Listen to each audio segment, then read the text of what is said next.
क्योंकि क्लास 9 के मैथ का एक्सरसाइज 1.2 है और ये जो चैप्टर है पूरा पूरा हमारा संख्या पद्धति है। इस चैप्टर में हमको अपरिमेय संख्याओं से रिलेटेड क्वेश्चन देखने के लिए मिलेंगे और अपरिमेय संख्या क्या होता है इसके बारे में हमने इससे पहले बात किया हुआ है। साथ ही साथ इस एक्सरसाइज में जितने भी एग्जाम्पल्स थे उसको हमने कंप्लीट किया है।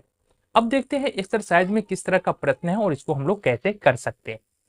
पहले नंबर का प्रश्न है, यहाँ पर बिल्कुल आसान सा प्रश्न है, देखना जरा, बस कॉन्सेप्ट तुमको पता होना चाहिए। नीचे दिए गए कथन सत्य है या असत्य है, कारण के साथ अपने उत्तर दीजिए।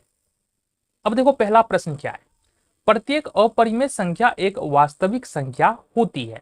अब इसको समझने के लिए अगर पहले नंबर का एक्सप्लेनेशन देखेंगे हम पहले नंबर का क्वेश्चन का, तो जरा ध्यान से देखना हम क्या बता रहे। प्राकृतिक संख्या के बारे में हमने पढ़ा है ना, बिल्कुल पढ़ा है। इसमें कौन कौन सी संख्या आता है, तो ये 1 2 3 4 5, ये सारी सारी संख्या किसमें आ जाता है, प्राकृतिक संख्या में आता है। दूसरा हमने पढ़ा है पूर्ण संख्या, पूर्ण संख्या मतलब डब्लू, डब्लू में हमने क्या क्या पढ़ा है, 0 1 2 3 4 5, ये सारी की सारी संख्या यहाँ पर पूर्ण संख्या में आ जाता है। तीसरा हमने पढ़ा इंटीगर्स क्या होता है, तो इंटीगर्स में हमने क्या पढ़ा है, जितना भी माइनस वाला संख्या होता है और जितना भी प्लस वाला संख्या होता है सबका सब मिलकर के इंटीगर्स बनता है, मतलब माइनस वाला संख्या और प्लस वाला संख्या, इस तरह से। चौथा हमने पढ़ा है कि परिमेय संख्या क्या होता है, यानी कि रेशनल नंबर, है ना।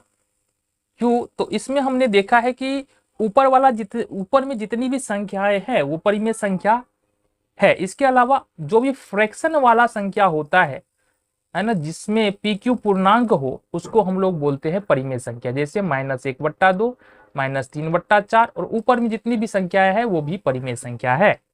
ठीक है, आगे देखो अपरिमेय संख्या क्या होता है, तो अपरिमेय संख्या जिसको p/q के रूप में हम लोग नहीं लिख सकते हैं, है ना, इरेशनल नंबर। तो इस इरेशनल नंबर कैसा दिखता है, जैसे √3 हो गया, √3/2 हो गया। ठीक है, इसके अलावा 1.01 011 0111, ये सारी की सारी संख्या अपरिमेय संख्या है।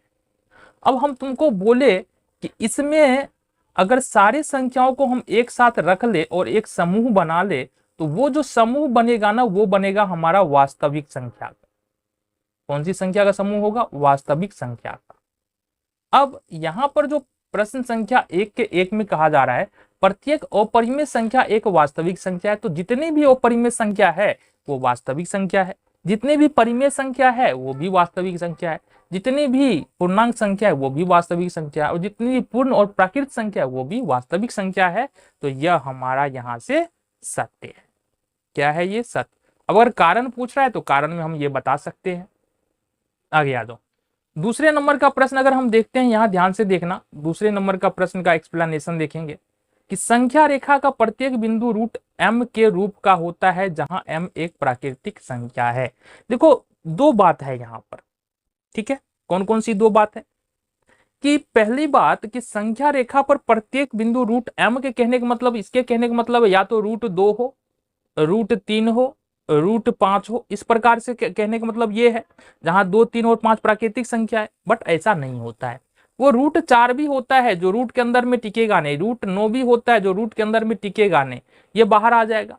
इसके अलावा अगर बात करें √2 और √3 का, √1.2 भी तो होगा, ठीक है, √2.3 भी तो होगा संख्या रेखा पर। तो प्रत्येक बिंदु √m के रूप का नहीं होता है। बेसिकली कहने का मतलब ये है, यहां पर ये फ्रैक्शन का रूप भी हो सकता है। कहने का मतलब क्या है, इसके स्थान पर √2/3 भी आ सकता है, क्यों नहीं आ सकता है, ये भी संख्या रेखा पर आ जाएगा। तो कहने का मतलब है संख्या रेखा पर प्रत्येक बिंदु √m के रूप का नहीं होता है, ये हमारा असत्य है। ये क्या हो गया, हमारा असत्य है। ठीक है, तीसरा है प्रत्येक वास्तविक संख्या एक अपरिमेय संख्या होता है। अब बताओ इसमें तीसरा में भी हम अगर इसी वाले टेबल का प्रयोग कर ले तो तीसरा का आंसर मिल जाएगा। प्रत्येक वास्तविक संख्या में पूर्ण संख्या, प्राकृतिक संख्या, परिमेय संख्या, अपरिमेय संख्या और पूर्णांक संख्या, ये सब आ जाता है, ये सब वास्तविक संख्या है। तो प्रत्येक वास्तविक संख्या एक अपरिमेय संख्या होता है, जी नहीं होता है, क्योंकि यहां पर प्राकृत संख्या एक हम बता दे रहे, प्राकृत संख्या वास्तविक संख्या है कि नहीं है, बिल्कुल है। मतलब रियल नंबर है, लेकिन अपरिमेय नहीं है, अपरिमेय नहीं है। ठीक है, ये हो गया हमारा आंसर। प्रत्येक वास्तविक संख्या एक अपरिमेय संख्या होता है और ये हो जाएगा हमारा असत। तो इस तरह से तुम सॉल्यूशन देख सकते हो, कारण सहित हमने यहाँ पर उत्तर बताया है। ठीक है, आगे बढ़ जाए, चलो दूसरे नंबर की प्रश्न की ओर रुख करते हैं। प्रश्न में कहा जा रहा है, क्या सभी धनात्मक पूर्णांक के वर्गमूल अपरिमेय होते हैं? यदि नहीं तो एक ऐसी संख्या का वर्गमूल उदाहरण दीजिए जो एक परिमेय संख्या है। आ जाओ।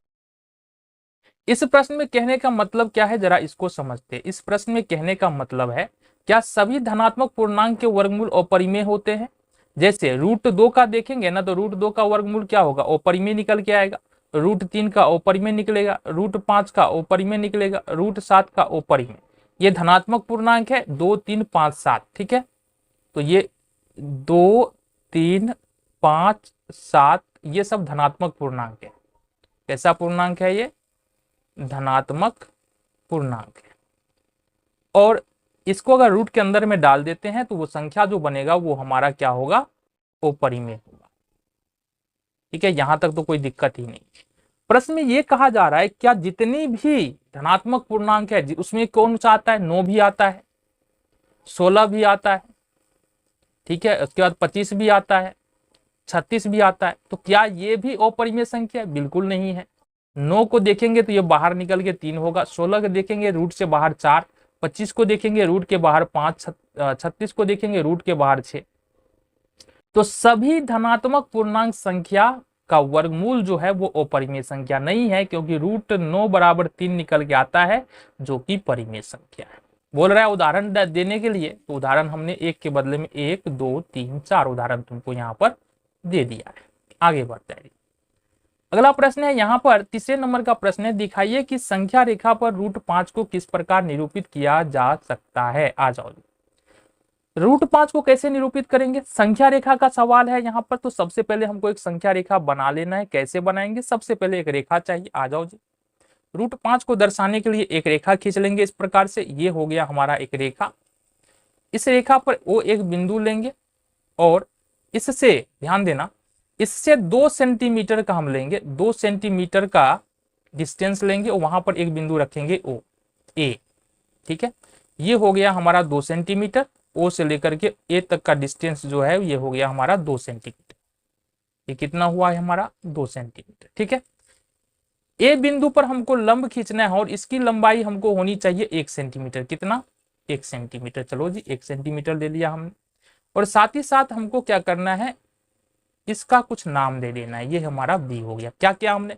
एक रेखा खींचा, ओ ए बराबर 2 सेंटीमीटर लिया और ए बी बराबर 1 सेंटीमीटर लिया, तो ये हमारा 1 सेंटीमीटर हो गया। फाइनली ओ से बी को मिला देना, ओ से बी को हमने यहां पर मिला दिया, ये बन गया तुम्हारा।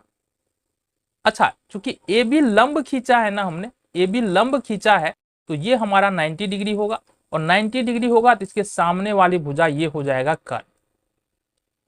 कर्ण को हम लोग एस से सूचित करते हैं, ये लंब हो गया, लंब को हम लोग पी से सूचित करते हैं और आधार को हम लोग यहां से एच बी से सूचित करते हैं। ठीक है, आवाज आओ। हमने क्या किया, एक रेखा खींचा, हमने एक रेखा खींचा। ठीक है, ओ ए बराबर 2 सेंटीमीटर उस रेखा पर हमने लिया। ठीक है, फिर हमने ए बी लंब ओ ए खींचा।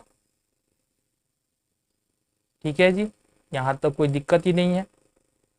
और ए बी की लंबाई यहां पर तुमको पता होना चाहिए, ए बी बराबर है कितना? 1 सेंटीमीटर। ठीक है, अब कोण ए बराबर यहां से 90 डिग्री है, इसलिए त्रिभुज ओ ए बी एक समकोण त्रिभुज है। कौन सा त्रिभुज है ये? एक समकोण त्रिभुज है। ध्यान से देखो, अब अगर ओ ए बी समकोण त्रिभुज है, इसमें अगर पाइथागोरस प्रमेय लगा दे, लिखेंगे पाइथागोरस प्रमेय से ध्यान से देखना, पाइथागोरस प्रमेय। तो अगर पाइथागोरस प्रमेय यहां पर लगा दे तो क्या हो जाएगा, जरा बताओ हमको।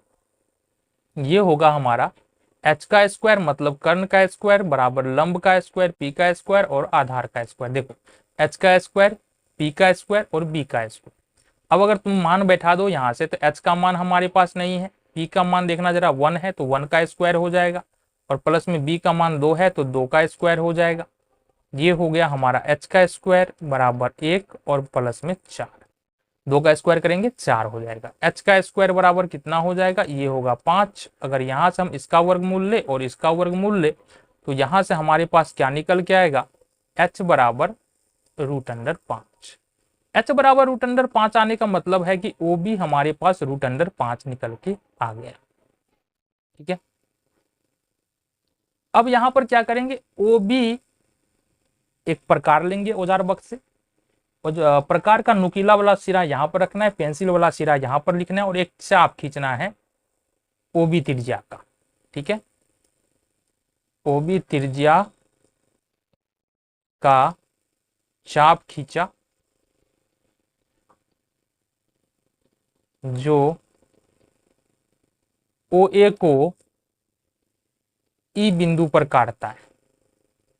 कहां काटता है, ई बिंदु पर काटता है। ध्यान से देख, ये जो ई बिंदु यहां पर है यहां पर काटता है, और इस तरह से ओ ई बराबर जो होगा वो होगा हमारा √5। ये तुम्हारा उत्तर यहां से निकल के आ गया।